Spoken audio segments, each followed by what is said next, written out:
going live. We're going live, and it seems like we're live. Just need to mute that thing. Woohoo!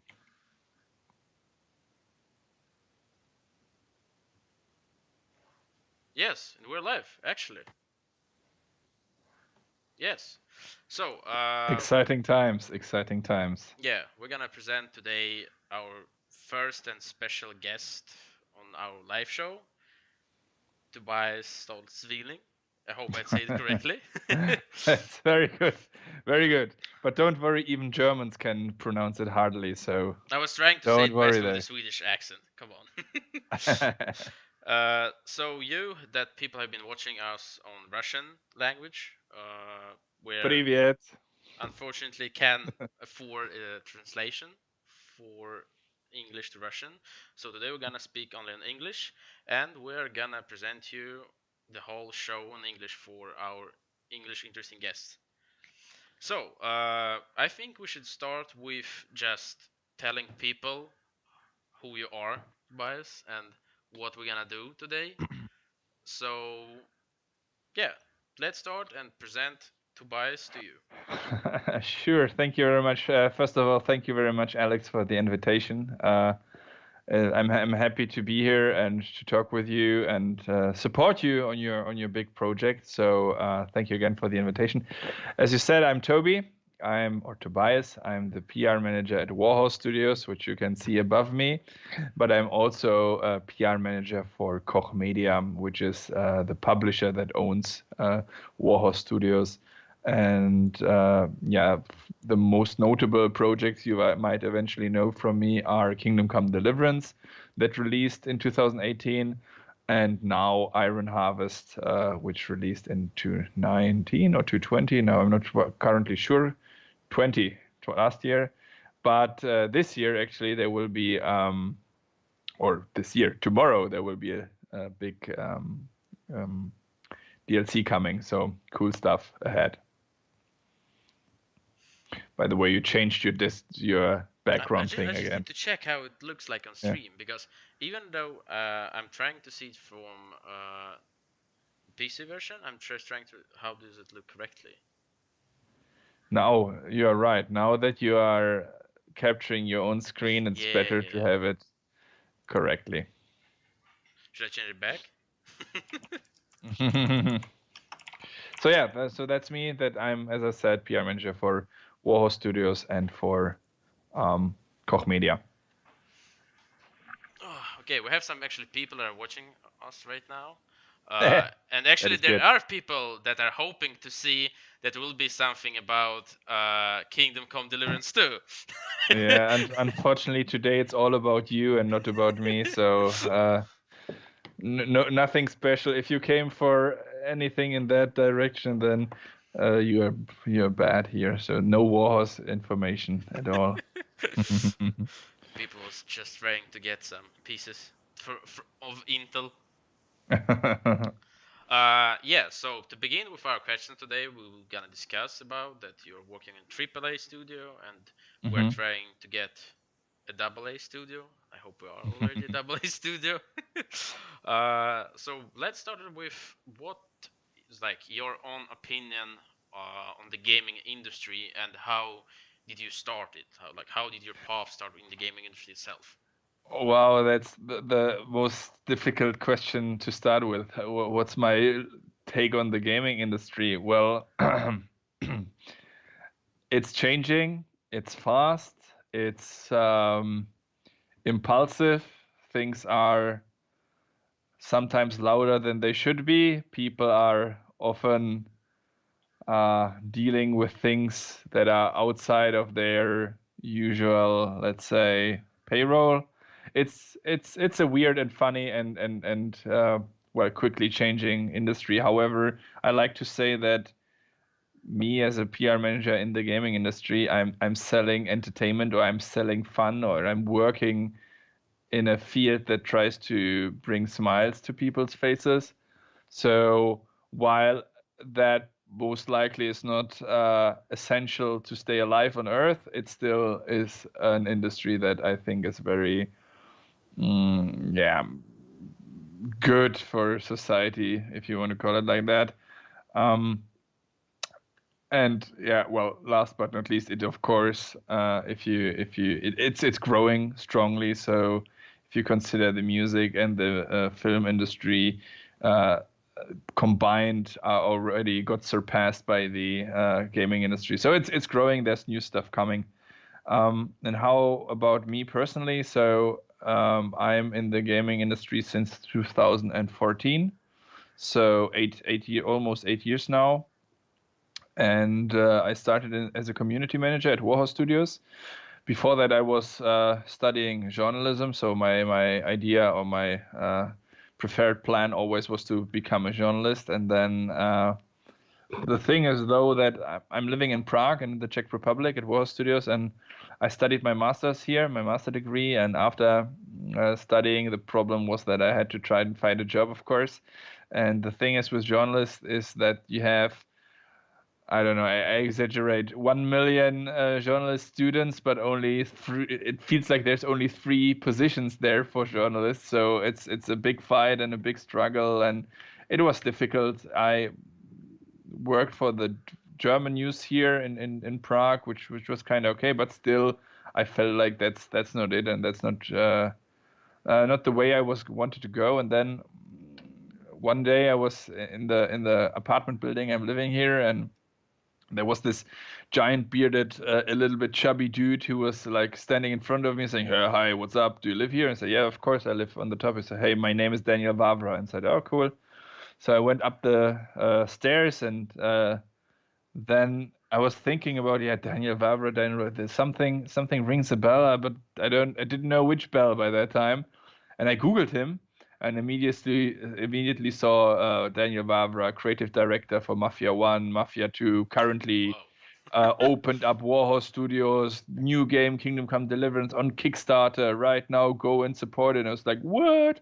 Okay, so this dude is my neighbor here in house. So I tried to sneak on him, give him my CV, and ask him like, hey, and by the way, what are you doing? Ah, and here's my CV. This didn't turn out well.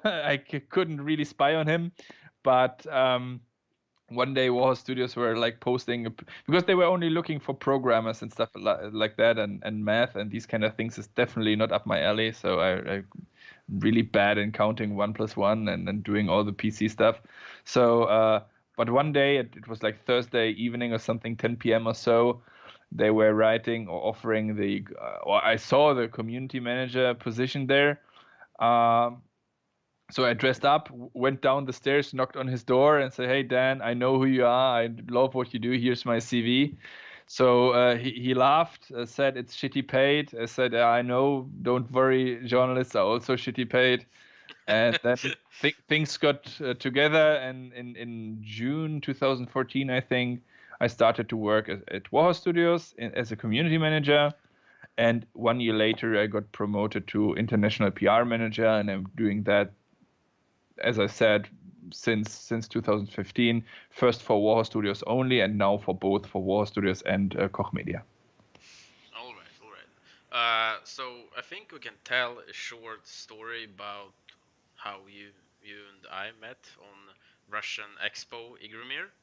That was a Hmm. little bit of unexpected meeting because it was first time I got my business pass, so I can go and sneak on people like you did. uh, so you have been to Russia 1 or 2 times now? I think it's even 3 times, three Three or times. four times maybe. Yeah, Okay. four Uh, times actually. okay. Which is, by the way, the flying to Russia, or while I love to go to Russia, I'm really I like Igoromir, and I usually also like the people. We are working together with Buka there. Maybe people you know that Buka Artyom. is I remember yeah, Artyom. exactly. Artyom is my PR partner there in Russia, and I love working with the dudes. They're really professional, really cool, and very fun, and I love that. However, the worst travel experience I ever had with customs and traveling was in Russia, in Moscow. So, yeah, but other than that, it was amazing. Always was. Okay, so I think we can tell people a little bit to have our questions we're gonna discuss today. Hmm? Uh, you, the man who been like in the gaming industry for a little bit longer than us at least. So what tips could you tell for people who are like beginners or juniors how to get into the game industry itself? Like what's your own opinion and plan? How to sneak on people, how to sneak on CEO of CD Projekt Yeah. or Epic Games? Yeah, the question is, it depends a lot on where you want to go. Like if you're in the programming kind of like if you're a programmer, it's generally relatively easy, I'd say. Of Yeah. course, there's always competition and stuff, but let's pretend that you are a good programmer, then it should be relatively easily to get a job in the gaming industry simply because programmers are traded worth gold, so they are rare. People want them, and there's never enough programmers. So that should be if and again, of course, you let's pretend you're a skilled person, then it should be relatively easy. However, the thing is, when you're a programmer, you most likely don't own the most money in the gaming industry. So if it's the money you are after, it's usually, I don't know, if you program a bank app or something, they probably pay more. But on the other hand, in the gaming industry, you have more fun, right? More up and downs, more. You have an international project. Eventually, you can, if you have a big game, then you can eventually like make a hole in the world. That's how you say it in the Czech Republic. So making a hole in the world is like doing something great, and that's a cool thing. If it's um, let's say like the artists, for instance, they of course usually should have a perfect portfolio. So do your stuff at home, create a good portfolio, get in touch with the people, post your stuff on ArtStation, and so on and so on. Be part of the community and try to make yourself visible. A very good way to get into the community, into the gaming industry, is also community management and QA, quality assurance. Simply because I while of course I do not underestimate the work it's extremely important what they do, it's extremely hard what they do, but it's usually compared to the others a relatively you have an easier start usually than if you start as a programmer. So as a in our case community manager, the community managers that worked for us other than me started to work for us because I noticed them. So, and how did I notice them? They were active on the forums. I had a question. I needed something quick. I needed help. For instance, Christian, our current community manager at Warhorse Studios, he's a German dude from Düsseldorf, and we were going to Gamescom with Warhorse Studios in the early days, and I needed quickly someone because there was like a uh, random opportunity. Gamescom gave us the chance to have a public booth, like a very small one PC, one monitor, just one mini tiny corner. But I was busy in the business area. The other dudes were doing presentations or whatever. And we had no one to be there at the public booth. And by that time, we didn't even have a publisher or someone who could help us with that. So what did I do? I went to the forums. I picked the one or the few people who are actually very active on the forums, know a lot of things about the game, are reliable parts of the community, and I asked them, "Listen, dudes, there's this chance, and I need the help from you. We will get you covered with everything. Would you be interested in helping us there?" And the Christian, who lives in Düsseldorf, right next to Cologne, said, "Yes, of course. I live close. No problem. Let's do it." He did it. He was there with us 5 days, I think, or six even. Did a great job. And after that cooperation, we talked to him, and one thing came to the other. And now Christian lives in the Czech Republic, lives in Prague, moved here right after Gamescom 2015, I think. Yeah. So he's also working for Warhorse Studios 6 years already. So of course, that's not like a guaranteed way to get in the gaming industry. Of course not. So he was a lucky person. But being visible or being active in the community is usually a good way how to at least get in touch with the people and be visible. Yeah. The hardest, I think, maybe are musicians, because you need exactly one.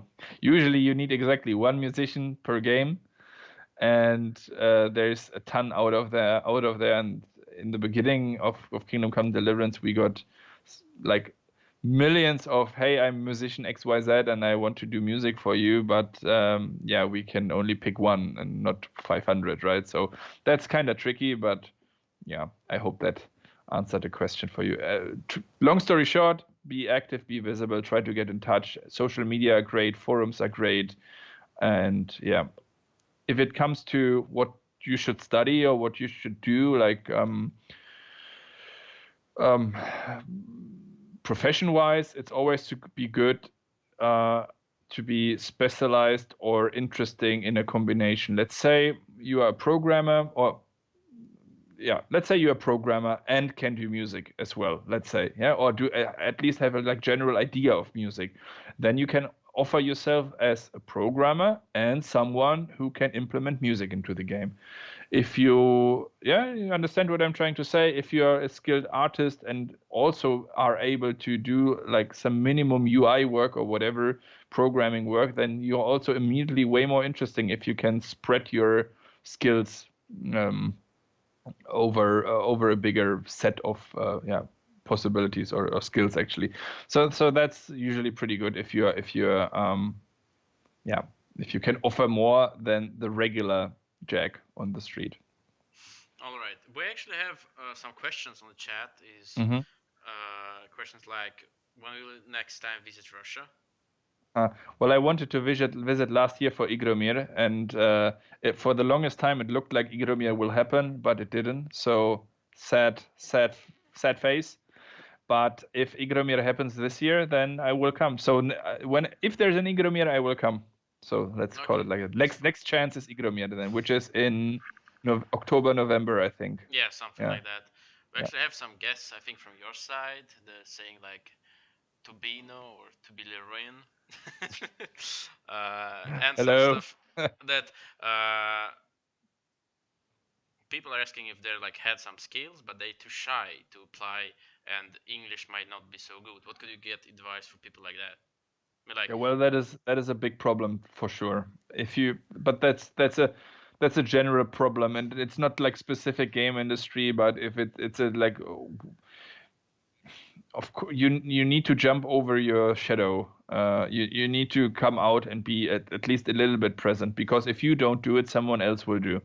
And even a person that is less skilled than you, but is at least trying to be more expressive, then he most likely or she most likely will get the job simply because he's more visible. And I know this sounds harsh and tricky, but shy people have it a tad harder in life generally. And of course, I cannot say stop being shy. That's not as easy as it is, but maybe sometimes try to at least go the harder way, because everyone can do the easy way, everyone can go the safe way, but sometimes you have to go the harder and more hurtful way to achieve what you want.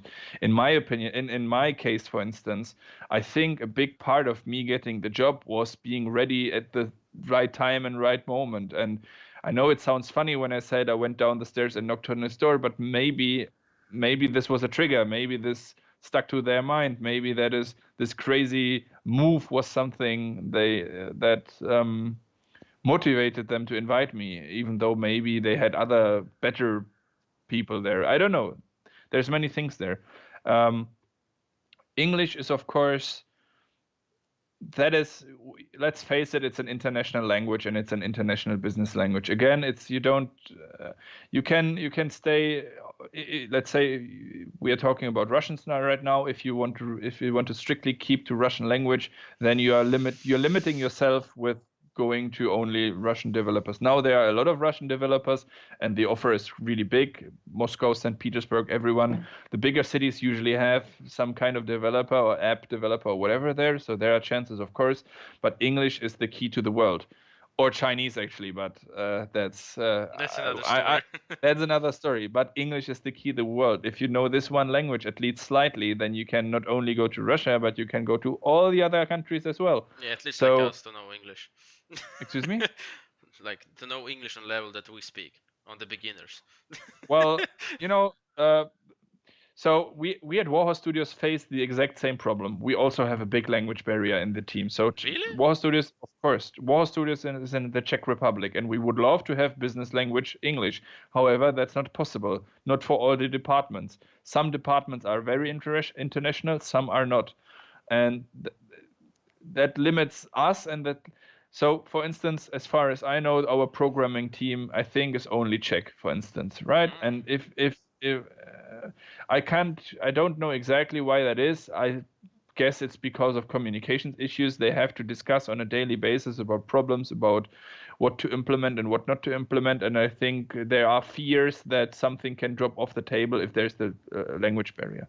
However, then you have departments at War Studios, like for instance the concept artists or the character artists and these kind of people who theoretically don't have to talk that much with each other. They get the job or they get a description of their job, then they do what they're supposed to do, and then they give it back. Of course, there's feedback time as well, but like generally, there's not like daily discussions involved that much, like scripters or so ever, or something like that. So but Warhorse Studios is also changing in that direction. We are starting to getting opener to more foreigners and more departments. We are offering English and Czech courses, as far as I know. Definitely Czech courses. I'm not sure about the English courses, but Czech courses for sure.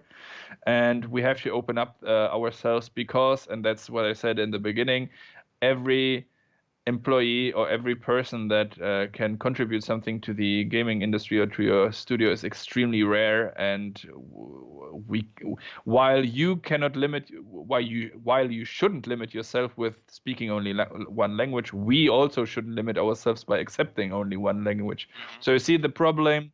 There is a problem there, but but it's also, this problem is also like a social problem generally, because if you have, for instance, Scandinavia, the Scandinavian studios like, I don't know, Paradox or Coffee Stain or whatever, they are way opener to English speaking and to foreigners and everything, simply because the entire Scandinavian culture is way more open to English speaking. The kids are getting used to that way earlier. The school system is differently. So there's more than just you and me.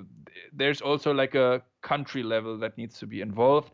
And for instance, Warhorse Studios, we are trying to make changes in the Czech in the Czech Republic, trying to talk more to universities, trying to adapt and make changes so that finding new employees, new colleagues, new partners easier.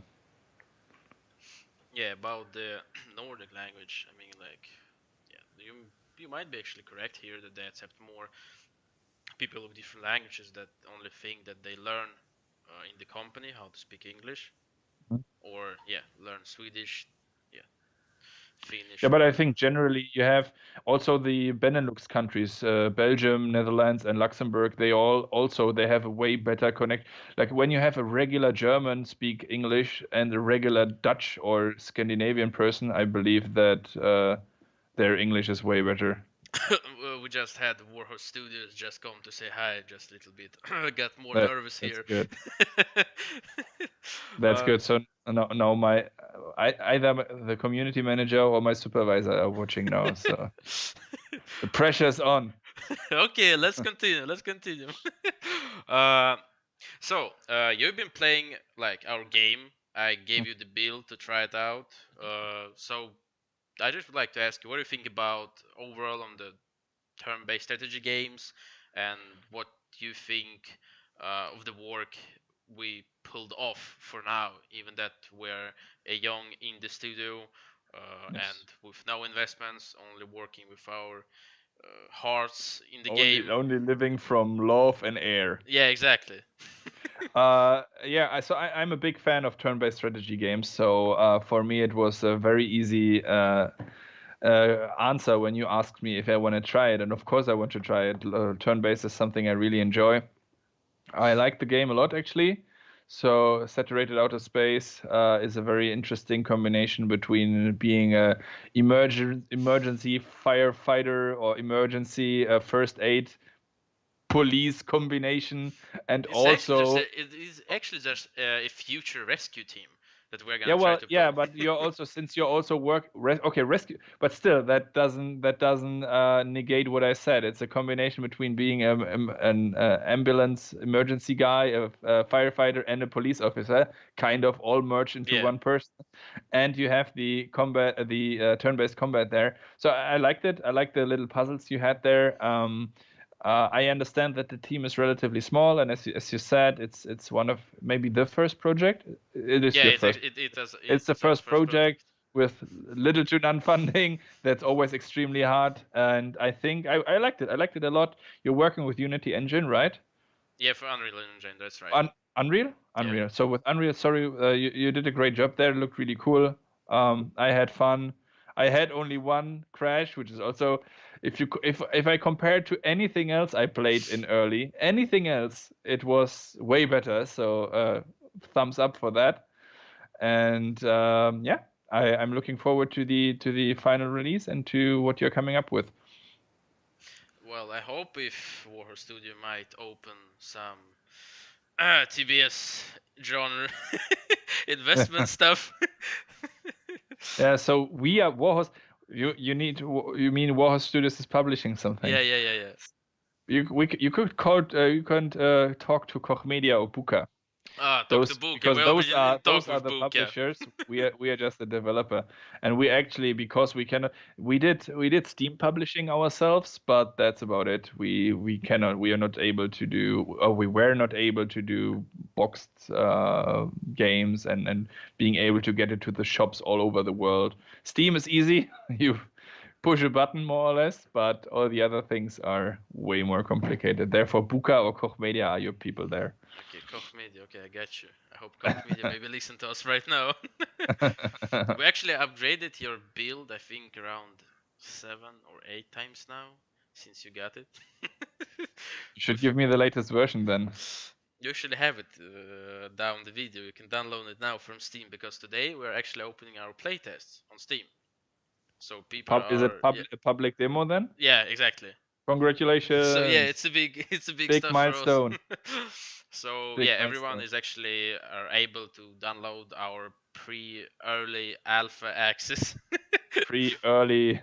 uh, Super early. Okay. Cool. yeah, and able to try the game, give feedback, and yeah, we will listen to all that play our games and collect it, and yeah, try to work it further to know what we need to upgrade, what we need to Mhm, yeah get back to Unreal Engine, and what we need to add. mhm. So actually, there's some people in the chat that are very thankful that you released the game. Your example with this truly inspires us through the Kingdom Come Deliverance. Well, it was a very long way for us. So I'm happy that it inspires you, but let me tell you, it was a really, really, really rocky way with a lot of sweat and blood and tears and everything. It was uh, so Warhorse Studio or Kingdom Come Deliverance was born. Oh, Warhorse Studios was born in 2011. By that time, the idea of Kingdom Come Deliverance was already existing. However, it took us 3 years to get the prototype ready because Daniel Vavra and some other people had the idea to make Kingdom Come Deliverance. Warhorse Studios was founded in 2011. 3 years it took us to look for a publisher, to find funding, and everyone rejected us. They said it was a time there were no PlayStation 4s out yet. Was it 4? Yes, it was no PlayStation 4s were out yet. And Facebook gaming was a real big thing by that time. And people said, and we already told them we want to make a big game, next gen, kick ass, will be great. And they said, yeah, well, don't you want to do something like a Facebook game or something and realistic RPG? And not cool enough. We don't want that. So we got rejected by everyone, and it was a pain in the ass, to be honest. And then Kickstarter actually became more and more famous by that time. And we had an investor who said, listen, guys, so we're getting to a crossroad here. Either you show me that there's interest and that there is like truly a community out there who wants to play that game, or we quit it here. And for us, it was really sink or swim. because very often on Kickstarter you find projects that are going on Kickstarter not because they actually need the money, but because they use it as a marketing tool, which is, I think, totally okay. But in our case back then, it was really Kingdom Come Deliverance on Kickstarter fails, we go all home, that's it. But if it succeeds, then the investor says, okay, we will put money in there and we will actually make it happen. So 3 years of preparing prototypes, of preparing the Kickstarter campaign in 2014 in January. We started the Kickstarter in January, and after we wanted 300,000 British pounds, and we got those after 2 days. And after 1 month, we had 1.1 million British pounds. I think in that year it was the third biggest Kickstarter project of that year. Number one was some kind of intelligent icebox or something like that, like an icebox where you can put music and whatever in there. Second one was some English learning at home. I don't know, some better English learning for kids or something like that. And number three was Kingdom Come Deliverance, Czech video game. Wow, medieval, realistic. So that was a big deal. And I always say that the real development of Kingdom Come Deliverance started right after the Kickstarter, because the money came in from the people. We saw that there was a community that was supporting this idea and that wants that game. The investor said, okay, let's do it. We hired a bunch of people. I got hired as well. So when I started in June, as I told you. It was right after the Kickstarter. 3 months later, we were 40. I was colleague 40 or something like that, like 38, 39, 40, somewhere there. Did you have like a serial number, like Tobias no, but I know that we were 40.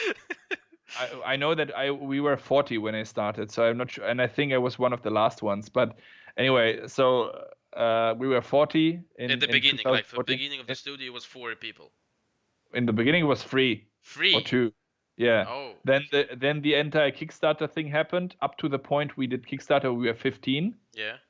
And after Kickstarter, we became, with the money, 40. So we hired 30 new people after Kickstarter, because we then actually started to make this game happen. Before that was really prototyping and preparing a project and so on. So just because of the successful Kickstarter, we started to hire people. And that's why I say the real development of Kingdom Come Deliverance started in 2014, not 2011. Okay. And today we are 180, which is 7 years later. 180. That's quite a number. Yeah. We actually have a question in the chat. Have you been collecting wish lists by the time you find the investor, and how many? So wishlist also only works when you have a Steam page, of course, a store page. And no, we did not collect wishlist. So you have to have the final store page if you want to have a wishlist. Otherwise, it doesn't make sense, right? We had a very lucky for us deal back in the days with Steam. That is a very unusual deal, and up to today, I'm not even sure why they did that with us, but we did it. We had our Kingdom Come Deliverance Alpha and Beta was on Steam, and it was a separated store page, which is super unusual for Steam. Okay. So there's one store page, and when I mean store page, I mean the thing you see when you, let's say you put in Saturated Outer Space, the thing you see where you can buy the game or wishes, that's called a store page. And the alpha or beta or whatever, maybe beta only, whatever, some of those early versions, they had their own dedicated store page, and there you couldn't like really, you couldn't do there anything. You got the Steam key, or you got the access to that page from our homepage, because after the Kickstarter we took the crowdfunding idea and put it on our homepage. You could still fund the game, and you could get a beta key, and this key you could put on Steam, and then you get this Kingdom Come Deliverance store page thingy, which was invisible for everyone else. And then I don't know how early we started with our store page, with the actual one, and I'm not sure how much wish lists we had, but usually I think if you can translate 10% of the wish lists into actual buys, that's actually pretty good. I think 10 to 15% is like the conversion rate that should be reached. And then we are of course trying to keep the buzz alive, because people wishlist the game not only to actually buy the game in future, but also to get informed if something is happening, if there's a sales or whatever. So it's also a good idea to, once you have a store page, also post your newest newsletters or newest news or whatever pictures on the Steam page, so that people who wishlisted the game get those information as well, like a reminder that you exist. Okay, okay. So I think there's actually quite of people that gonna are or watching us right now and will watch us later. Uh, what is like hard or easy to work in a AAA studio? Like, what is the possible thing or stuff you feel on yourself that is Well, happening? I can tell you what changed for sure through the times. And one thing is that in the beginning, when we were 40 people, you know everyone, you know exactly everyone who is who. And I'm not saying that we are a bunch of no names right now and no one knows anyone, but of course it gets way the ways get way longer when you are 180 and not 40 anymore. What I mean with longer ways is, of course, the office got bigger and you have to walk more, but that's not what I mean. What I mean is that there's way more people who are specialized in something, way more heads that are deciding something, that are giving feedback on something. The results can be way better because we have way more specialized persons. However, also the times until something gets actually decided or something gets forward will also increase, simply because more hands are touching the thing you're working on. So that is something that changed, and that some people also in the office have to get used to. That for instance, one boss or one supervisor is not the supervisor of 20 people anymore, or half of the company, but only of a small group.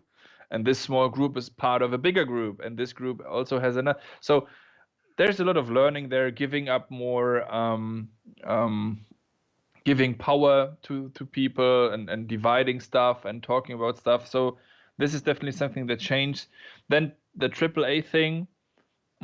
There's also triple A is that's like a journalist word, kind of, or like this shishi word for media. But usually when the project is bigger, uh, then you usually have way more eyes on you when you release or before you release. Therefore, the criticism is harsher usually. Things are changing naturally somehow, but I think that we are people, and humankind can adapt to all kind of situations. And it's the same it's the same thing but different, I'd say. Yeah. Just harder and more salary. Yeah, well, that's not 100% true, because if you are a small indie project with us that only costs a small budget, then you of course have way bigger opponents, or there's a way bigger competition there, because there's, like, in the same category of games, I mean, yeah, indie, there's a ton of indie games and a ton of indie developers, and the competition is way bigger then. However, if you are the one lucky guy with the one lucky punch, then your margins, when this game gets successful, are way higher because of the small input and the potential big outcome in the end. However, if you're a AAA game kinda, then of course your initial input is extremely high. It's a bigger production. It's like a multi-million-dollar project.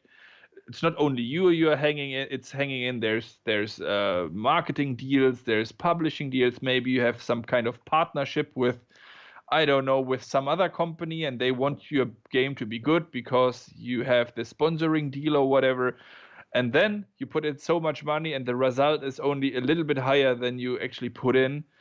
That's yeah, that's considered a fail. Then you have Hmm. to, yeah, but the margin you make from a expensive game is usually, compared to what you can make with a small one, um smaller. So there's that. Of course, uh it's maybe there's more eyes. I said that earlier. There's more eyes on you. Maybe when you release the game, it's a little bit easier to market the game because you say, hey, it's Warhorse Studios and we have a new game, and they will say, oh, cool, Warhorse Studios, no worries, come in and show us what you got. Maybe that's easier than when you say, hey, I'm developing in my garage and have this one thing I want to show you. Maybe they would say, okay, put it on the pile or something like that. So of course, when you have an established brand, it's a little bit easier, but it doesn't make things easier, I think. Yeah, it's Okay. yeah. Actually, we have some questions now in the chat. So, okay, let's start with the first one. Is it hard to coordinate people in the working in the game studio in the start with thinking that everyone have like their own idea and they want to get it in the game? Um, And how often does it like company of yours listen to the workers and their opinion, what they could put in the game or not? so in the beginning, it was definitely a joint combination of ideas. So and that was also a problem actually because that makes the project bigger and bigger and bigger as more and more ideas are getting involved. And since we were a Kickstarter project, also the ideas from the community were involved as well. At least the one that could be like put into the game. Of course, not every idea is actually a good idea. However, it made the game grow, and of course, in the beginning, as I said, with less people, with those 40, it's way easier to sit on around the table, kind of. Of course, not everyone is there sitting, but you can pick out 15 people out of the studio, and also all of a sudden you have a third of the entire studio, and they are discussing what project they should do or what idea to implement, and so on. And it's also way easier to coordinate those ideas, right? Because you're just a small bunch of people. Now that we are such a huge company, we had to adjust to this as well because we came into problems. Mm, Do you use to Trello to add no, ideas? we are using producers. We call them producer. Well, like a executive producer, but we have a bunch of more uh, like junior producers or smaller producers, and we are dividing now that we are working on something. We are dividing the work into groups or into special features or Hmm. parts of the game or whatever. And this one feature group is working on this one feature. There's one producer who's making sure that everything is coordinated. There's a designer who introduces his design. There's a programmer and a scripter who are judging how hard it is to implement the game. There will be eventually, if there's music involved, the musician will say, yeah, okay, you need this kind of music, but this will require XYZ. Maybe there's already I don't know, some character artists who say, oh wow, for this thing you need 10 more characters, this is a little bit problematic. And so we have these feature teams, and that brings us actually a little bit like back in the days when we are less people, Hmm. because we are dividing into those groups. And we found out that for Warhorse Studios it works really well to have these kind of groups working on something, and the producers are the ones who are responsible that everything gets that everyone has whatever he needs to work, that everything is on time, and that it will be then delivered to at the right date and time to the right person. And for us it's actually good. So yeah. Okay. But Uh, sorry, one thing. yeah. But since we are that many, we cannot, of course, not do the big let. What should we put in the game anymore? So it's now like an elite group kinda who is deciding what way we are going. However, because the hierarchy at Warhol Studios is really flat, you can always raise your voice. You can always express your ideas or your concerns, actually, which I do a lot. Raise concerns. That's why I'm hated and liked alike. But you can do that, and then people will at least think about it or talk about it. So that is a good thing. All right. So the next question we have actually gonna take from my own, and then yeah, the question in the chat we will ask more to the close of the stream. Uh, so tell us the story or your feelings for, because I think we have a lot of company that are new to the market that are like trying to release and do the game. Uh, what feelings or way do you feel after releasing of the Kingdom Come? Because it took so long time be a Kickstarter Yeah, and then find the publisher, yeah. then do the game. Like, What did you feel after you released finally this game? So most of the people, I can assure you, like over 80%, I think, of the company of Warhol Studios, at the day of release, it was 13th of February, and it was released at 9 a.m. in the morning, I think, or 8 a.m. in the morning on Steam, or something like around it.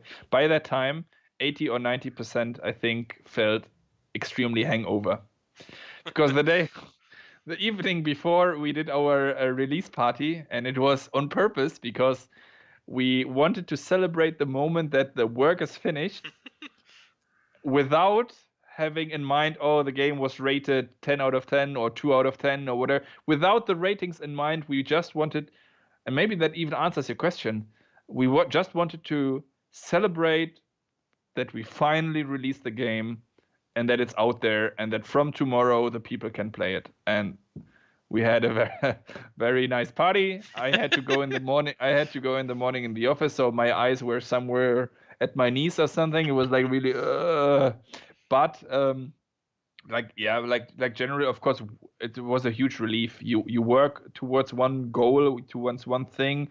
For me, 4 years, but there were people who are longer in the 5 years actually. There were people who are longer. There were people in the office since 2011, since from the beginning. So it took them 7 years to bring Kingdom Come Deliverance to life. So of course it was a huge relief. However, uh, so we know the Kingdom Come Deliverance story, that it was kind of buggy in the beginning. We don't talk about that, but it is what it is. And so after the release, we had like 1 day off, maybe, or two max, but no one really took vacation or something because we then immediately started to work on fixes on. But I think that's also good. That's kind of the Warhorse Studios way. We released the game, we were happy. It was still not okay, but we immediately talked to the people, immediately worked on patches and fixes.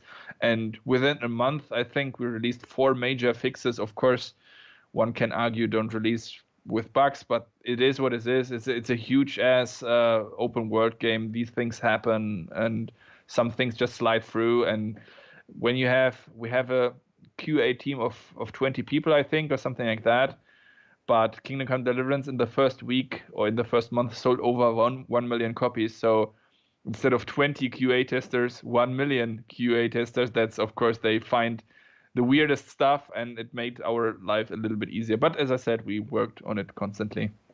So Okay. yeah, the relief was huge. It was a yeah, but it was also the start of a new beginning, kind of. One thing ended, and after after the release of the game, we started to think about the DLCs, for instance. So we had some rough idea, but the DLCs became like relevant after release, and then the designer started to think, what can we do, and the rest started to build them. I remember when you released your first roadmap, and I was wondering what the hell is those others DLC that you didn't announce? Only said coming soon. Yeah, yeah. Yeah, so we had to do it this way. Usually, we had questions. Why don't you have a season pass? Because a season pass only works when you, let's say, Steam, for instance, as an example. Steam season pass only works when you tell them exactly what DLCs are coming, when they are coming, and what price they will be. Then you can give Steam, listen, season pass, this will be the price, that's it, and so on and so on. These are the dates. There you go. However, because Warhorse does the things a little bit different, we didn't know what kind of DLCs we'll have, how many we'll have, when they will come, and so on. So we had to be a little bit creative. As I said, release the game, and then after the game release, we just started to think, and then of course see how successful it actually was, and yeah, so then we started to work on the DLCs. Okay, okay. Actually, we have a question here. What exactly did you do on the kingdom? What were your tasks? How immersed you was in the project from a development point of the view? Because judging by the answers, the involvement was very deep. Well, that is a common misconception. People think that PR or community managers are actually not developers or are not doing anything for the studio other than writing funny posts on social media. So, of course, my cooperation with the team, despite being the PR manager, that means that you are preparing the communication strategies. When are we saying what? How do we say it? Where do we say it? How should trailer look like? What should we address in the trailers? What kind of pictures should we make, like screenshots? How do we make sure that people out there have a clear idea what the game is about? How do we motivate journalists to talk to us, invite them to? So all this communications and kind of advertisement work, more or less. So that's a PR thing, more or less. You can But tell my actually the viewers about that you was the voice actor as well. exactly, that was the next point. I went further. So there was a time. So I wouldn't call myself QA, of course, because I didn't like actually did quality assurance, but I always and that's maybe also something I or connects to what I said in the beginning, that you have to offer more than just one profession. I from the beginning, that's my personality. I'm very nitpicky and very like outspoken when I get something shitty, I tell it's shitty. And when I haven't been a QA tester per se, but when I got some alpha versions, beta versions, something I was supposed to show to journalists, I said them, guys, are you out of your mind? It looks shit. It looks shit. We cannot do this. That looks terrible. We have to do this, this, this. Can we please change this? Can we please have this? They told me why this is not possible. I told them, okay, we have to come up with something different. Then please show me what possibilities we have. And I was kind of involved in that. Again, our QA programmers, everyone, they're extremely skilled, and I would never like dare to say that I have anything involved with that. But at least I think that I was nagging enough at the right moment to inspire some changes at some points. Also, I was doing voiceovers for the English version of the game. It was more kind of a joke thing. So, uh, so I speak. Of course, I'm German. And my English has a German accent, of course. So, for some characters in Kingdom Come Deliverance, we wanted to have someone who is in-game like me, like in-game German, but having or like speaking English but having a German accent. So they told me, Toby, you do that. I told them, I don't think that's a good idea. I talked into radio before, but I never did voice acting before. They said, no worries, that will be okay. Well, it was. Now it's a running joke actually. Whenever my part is on, I cringe and people love it. Like the fun, they think it's funny, so I'm okay with that. Yeah, but I also was very involved with the cooperation with Koch Media. Of course, I did not do any of those contracts and stuff, but to make sure that we align in communications, that we have a clear path of what we want to do, when we want to do. And actually, since I now work for them, kinda as well, it turned out to be good. Okay. Yeah. Actually, we have another one question that is interesting about how does the number of reviews on Steam compare with actual sales in copies? Is it 5-10% of the copies sold or has nothing to do with it? Can you repeat the question, please? I didn't get it completely. How does the number of reviews on Steam compare with actual sales in copies? Is it Number like of 5, reviews. 10% of the copies sold or has nothing to do with it? I understand. Yeah, I must say I cannot. I didn't check the number. I don't know the exact number. But reviews are becoming a tricky thing lately. You have a very unpleasant thing called review bombing, which I really don't like. I understand why people are trying to do that. So the company does something you don't like, and then you immediately review bomb it. However, in my opinion, it's a shitty move. Okay, I understand that you want to be like seen, or do you want to express your unhappiness, but like review bombing, I'm not sure if that is the right way. But for instance, Warhorse Studios, we had when we released the second DLC, it was the Amorous Adventures of Bold Sir Hans Capon. There was a bug in the game that of some weird reason, the people who played the DLC, they only saw 50% of it, because one bug cut off the end and the other half of the DLC, and people thought, okay, that's super short, thumbs down, bad game, way too it cost like $5 to $10 or something. It's way too expensive for the small amount of content. Nah. And we then reached out, of course, not to all of them, but to many of them, and told them, listen, sorry, it's not as it seems. There's this bug. We'll fix that. It will be good. Don't worry. And people actually got back to it, tried it, and changed their opinion. So what I'm trying to say here is that as a developer, you should be very upfront and very communicative towards your community. You need to listen to them. You need to talk to them. You need to hear and see the concerns. You need to react to the concerns and try to answer appropriately or step in. If you made a mistake, say it, and then let's work on it to not make it again or to fix it or whatever. All right. We have another actually question here. Judging by the end result, you managed to defend the original idea of a hardcore RPG. How did you work with the investor to defend your vision? Well, that was a very tricky part, to be honest. So the fathers of the idea, Daniel Wawra, Viktor Botza, and Martin Klima, the three who started the entire project, and Martin Friwalski four actually, they were kind of sure that this is a thing. So they were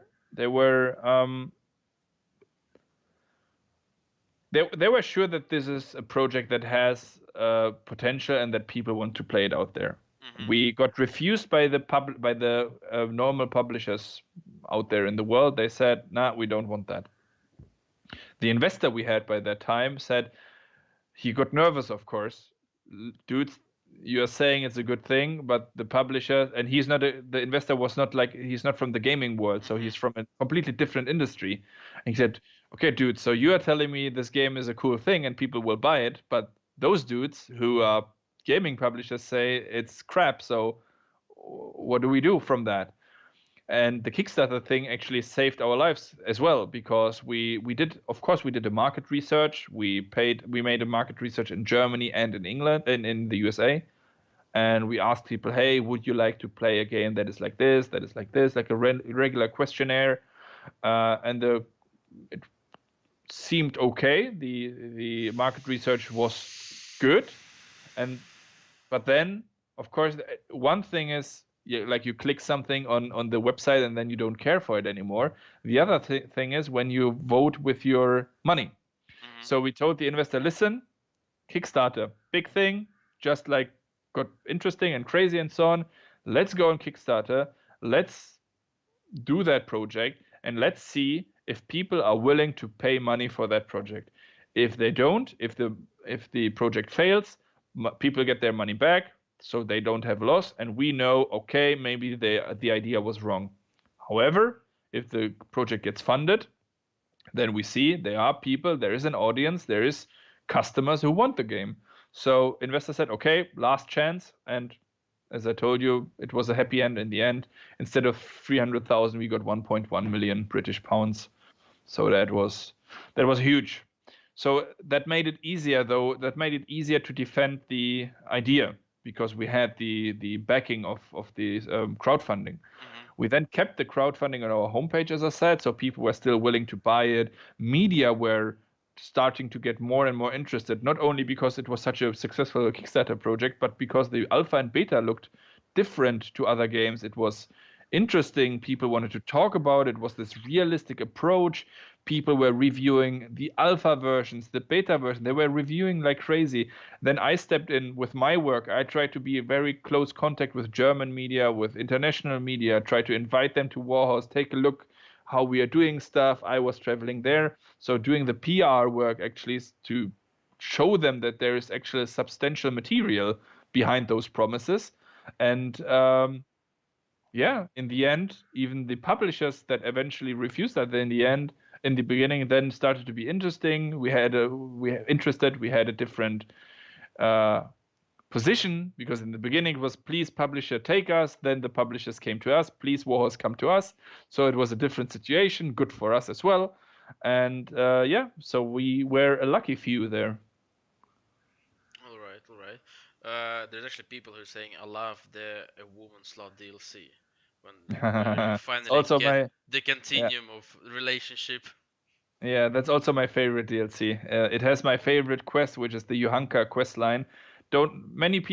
well, not many people say it's their favorite quest line, but I like it a lot. Where the church is coming and there's an inquisition and stuff. It's super cool in my opinion. Did you complete the game a full version?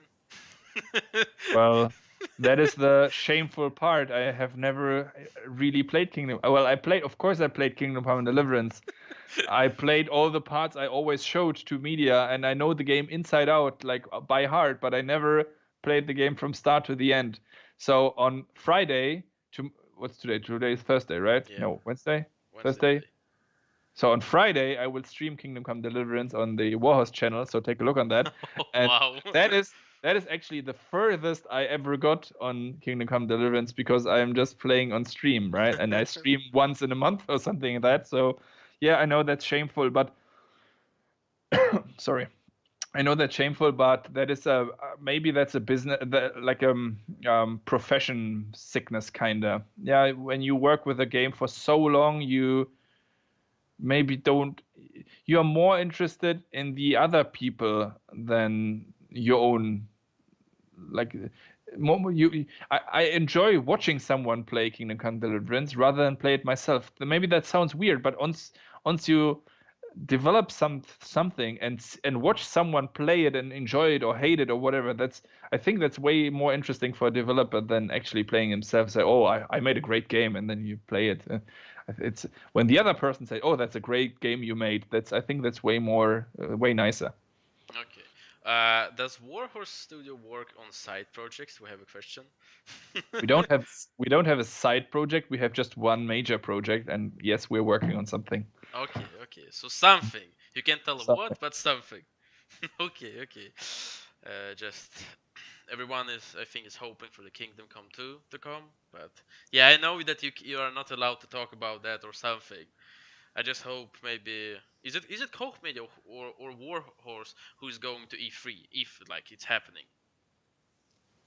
Oh, E3 is not happening. There's only a online Yeah, thing. yeah, online. But But I mean, like, Warhorse Studios is not doing anything. If someone is doing someone, it's Koch Media, the okay, publisher, okay, but not the developers themselves. And since we are with Koch Media, I don't think that you will ever, no matter what game and we release, there will never, I think, will never be like Warhorses at S3. I think it's more like Koch Media, okay. but I don't know. We are not at the situation. Who knows That's right. Who how knows? it will be written in future? Not sure about that. uh, can you tell us about like the part I think where every gaming studio is happening is actually the crunches. Mm. The crunches with Kingdom Come because you had a so long path from the start to the end. Like, what Hmm. crunches did you have with your game? Well, of course, crunches are the downside of gaming industry, and while it's extremely unpleasant and everyone hates it, it's still happening. And I must say, crunches always happen because of poor management and poor planning. That it is as it is. If you have good plans and good management, then crunches don't happen. However, I understand that things can get crazy. Pro things you do or can take way longer than you expected. Then something unexpected comes in. Then a meteor drops on your server. All the crazy stuff can happen, and then you get into crunches, and that's shitty. And but um, I think there's two ways on that, and of course I'm not a psychologist, but I, for instance, never had a problem with crunch. Though again, I'm not a programmer, so I'm not sitting there typing code. But when we were longer at the office, I was there as well longer in the office. When we released the beta, alpha, whatever, I was there till 1 a.m., 2 a.m. I had no problem with that. But that's my personality, so I would never. I don't think forcing someone is correct. I don't think you should force your people to. You have to stay longer. If he doesn't want to or can't, then he shouldn't. However, if someone stays longer and if there's the crunch time, you must. I think personally, me as Toby, I think you should uh, pay that properly. It doesn't have to be more money. It can be more money, but it must be everything around that must fit. There must be food provided. There must be everything must be super comfort. Everything must be provided. Everything like I don't know, cabs home or more money. I don't know, more vacation. Something must come back. It's not like they don't do it for I love the company, so I do it. So, but I think you must like compensate that somehow. But the best case scenario is don't do crunches. But also, what we of course also did crunches at Warhol Studios. But like, Whenever there was a huge release, there we had to do it. did you have like some big crunch that you can tell people on the stream? It's not different than any other crunches. We had like for example for the release, the last month of release or the last 3 months of the release are the worst of the entire game development because all the things come together and all of a sudden everyone wants something from you. You have the submissions for PlayStation and Xbox, which takes a while. You have last minute fixes, then you fix something and it breaks something else again. You get stressed by the time because it's getting closer and closer and closer to the final release. Then there's media who's stepping in. Then there's your publisher or someone who says, okay, listen, we have to do this and that. And there's the Steam sale and whatever and whatever. So a million things come together and everything goes downhill from that point. So the last percent is way worse than the other 99% you did before that. And the crunches we did were nothing to write home about. I mean, it's we had to stay longer. We had the company ordered food in the office so that everyone was getting free food, that's at least something. We had, I think, more vacation, more money. I'm not sure about that, but I think so. It's way long back, of course, so I don't want to say something wrong. But there's also something cool actually that happened before release. Yeah. That's like a side effect, but it's a cool side effect. Before release, the company had a great idea that from I think 8 a.m. from 8 a.m. to 9 a.m. we will have free breakfast in the office. Why did we do that? Because we wanted to motivate to come earlier to the office so that at 9 a.m. you are ready to start and not just come in and take off your clothes and whatever, so that you're ready to start. You have a free meal, which is cool, but the best side effect of that is that in those breakfast things, people are sitting together, eating together, talking with each other, and that are usually people who are not talking to each other that often because they're working in a different department, working on a different feature team, or usually don't talk. So it was a really, really great side effect that people got closer to each other. The communication was better. People were more willing and were actually looking forward to the breakfast thing and to the talking and were earlier in the office and so on and so on and so on.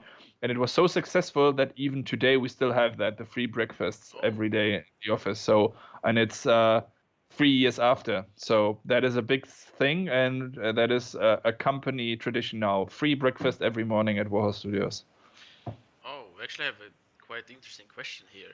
Does Microsoft and Sony have an impact on development because they have to authorize the patches on console? Yes and no. So they don't have an impact on the content of the game. They don't tell you make it more brutal or less brutal or whatever, unless you have like a super crazy game, like super splatter and sex and whatever in there, and maybe they tell you no, we don't want that on our platform. Maybe, I'm not sure about that. However, let's pretend it's like a regular game, even an 18 rated M for mature game, whatever. They don't give you any feedback on content. They don't care that much. What is important for them, does it work properly on PlayStation? Let's take PlayStation as an example. If you press the PlayStation button, does it do what it's supposed to do? Are all the languages in there you are offering and so on? Like the technical background between PlayStation and the game, that is what they are interested in most. What is problematic though with the consoles is that you have to send them a release candidate, I don't know, 4 months or so before release. Wow. So very long time, or 3 months, I'm not sure. But you have something that's called submission, and that is you have only 3 chances as far as I know. And if you fail 1 or 2 or whatever, then you have a problem. I don't know exactly how it works, but you have to submit the game, and they need to say, okay, you can release it on PlayStation or Xbox. And as I said, they're only testing those technical stuff, but they're way trickier than it sounds. You have the achievements or trophies and these kind of things, and so on and so on. So the issue though is that you have to give them the game you give them 4 months before release is the game they will press on CD. or DVD or Blu-ray or whatever Mhm. once it's released. So of course it misses 4 months of development time Yeah. or QA time between this submission thing, and that's the reason, or one of the reasons you have day one patches. Yeah. Unfortunately, because it's the games get way bigger. Games get way more sophisticated, way more complicated. They cost more money. There's more features inside. There's more trickier and heavier programming and so on. And also this means that more things can go wrong. More bugs can appear. More bullshit happens. And those 4 months of development are actually really crucial. So unfortunately, it's really rare, I think, that some game developer is so early finished with the game that he doesn't care for those 4 months, and then there is no day one patch. But usually, unfortunately, that's the thing. It is what it is. You have It is to what it is. you have to get back to those. Yeah, you are losing 4 months or 3 months or 2 months. I don't know exactly how much, but you're losing time of development, and you need to put that into the game, right? So, yeah. All right. I think we actually gonna I'm gonna ask you like the last question from the chat. Hmm. Was there a big change when Koch Media acquired the studio? Did most of the people with the original vision for Kingdom Come stayed, or did they leave? No, actually, there was not a big change because we worked with Koch Media before the first. So we worked with Koch Media as a publishing partner in 2018, I think we started to cooperate, and they were publishing the physical boxes of Kingdom Come Deliverance. And of course, they gave us feedback on marketing. They had a lot of ideas. I mean, after all, they release hundreds of games every year. So they have a lot of expertise and, of course, very valuable information for us. And things opened our eyes where we didn't know that this is a deal at all. But they were not interfering with the content of the game at all, because they stepped in not to save us from doom, but to actually support us bringing the game to the people. So yeah, so they didn't say, yeah, that's crap and we have to redo that. They just helped us to bring it out. Now in 2020, no, 19, I think. Yeah, in 2019 we got acquainted. We got bought by Koch Media, so we are now a Koch Media studio. Now we are an internal studio of the publisher itself. So theoretically, they could say, okay, you do space shooters tomorrow, theoretically, but practically, they again bought us because we were successful with what we are doing, and they're not trying to change a winning team. They're trying to like make a winning team even bigger. Like, yeah, we won the national league, and now we are going for Champions League, for instance. Yeah, so that's what they're trying to do and help us there. And of course, again, they give us a lot of valuable feedback. But for instance, me being the PR manager at Warhorse Studios, that already show, because usually when a publisher takes over an office and they have marketing or PR or whatever, they don't need to have marketing and PR anymore because the publisher does that now. So they can release those people usually if there's someone. But in our example, everyone, not a single person was fired, and everyone, let's keep it as it is. Just do whatever you can do best, and we support you if you need it.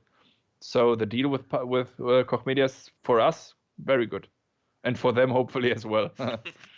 Well, I think they're happy just to have you. You released such a good game, so yeah. Mm. So we're actually gonna wrap it up because we Cool. almost got our time out. So uh, I actually hope to see you on Igromir if it's gonna happen this year. To yeah, come, and I hope you bring this time what you forget the last time. Saberwitze. Yeah, Savior-Schnaps. yeah, save snaps this time Yeah, because I only yeah. got the USB stick. And for the viewers, and yeah, because it's our first English stream, I hope you like it.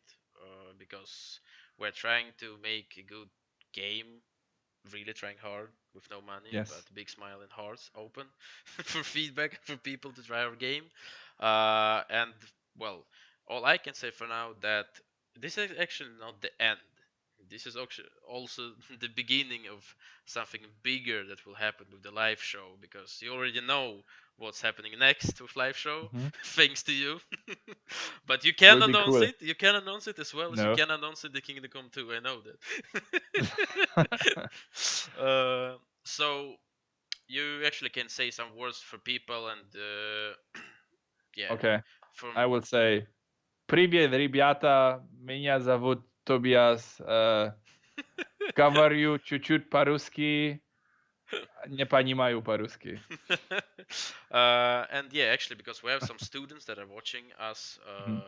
today from the university, and actually, just let me check it, double check it, because we usually have it on the Russian side. So yeah, Mhm. professional retraining program management of the game projects, which is actually we are right now on the YouTube channel. We're streaming you because from I need to say it in Russian, because из Mhm. канала разработчика игр мы как бы да благодарим, потому что мы сотрудничаем с высшей школой экономики. Вот. Da. Да, how you say it. Otherwise, actually, if we got it like the full name, программа профессиональных переподготовки менеджмента игровых игр. Вот. И поскольку у нас главным продюсером является Вячеслав Уточкин, вот, то поэтому как бы, да, отдельная благодарность, в принципе, менеджменту игровых игр, кто позволил нам все это провести тут и организовать. Вот. And yeah, now actually I'm done with the Russian part. And you can say some last word for the students at the Russian Gaming University. Cool, sure. So, first of all, thank you very much for staying with us for such a long time. I hope I didn't chew off your ear here. But for the students, hang in there, do your stuff, be creative, try to be special in what you're doing. If you have one or two or three things to offer that are different, you are immediately way more interesting for the companies.